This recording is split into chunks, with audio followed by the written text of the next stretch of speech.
On peut se flatter peut-être de t'initier, toi aussi, Socrate, à ces mystères de l'amour. Mais pour le dernier degré, la contemplation, qui en est le but, pour qui suit la bonne voie, je ne sais si ta capacité va jusque-là. Je vais néanmoins, dit-elle, continuer sans ménager mon zèle. Essaye de me suivre si tu peux. Quiconque veut, dit-elle, aller à ce but par la vraie voie, doit commencer dans sa jeunesse par rechercher les beaux corps. Tout d'abord, s'il est bien dirigé, il doit n'aimer qu'un seul corps et là enfanter de beaux discours. Puis il observera que la beauté d'un corps quelconque est sœur de la beauté d'un autre.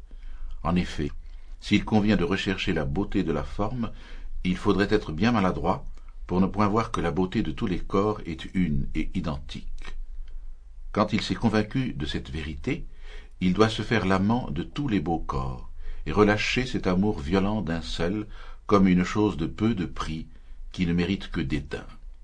Il faut ensuite qu'il considère la beauté des âmes comme plus précieuse que celle des corps, en sorte qu'une belle âme, même dans un corps médiocrement attrayant, lui suffise pour attirer son amour et ses soins, lui faire enfanter de beaux discours, et en chercher qui puisse rendre la jeunesse meilleure.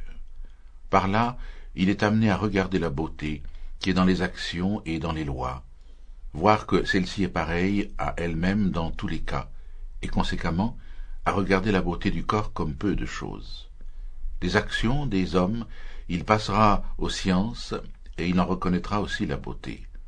Ainsi arrivé à une vue plus étendue de la beauté, il ne s'attachera plus à la beauté d'un seul objet, et il cessera d'aimer avec les sentiments étroits et mesquins d'un esclave, un enfant, un homme, une action.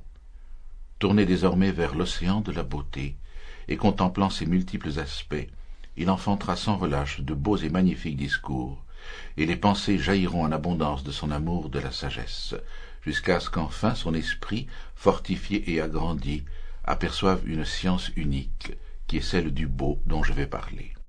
Tâche, dit-elle, de me prêter la plus grande attention dont tu es capable.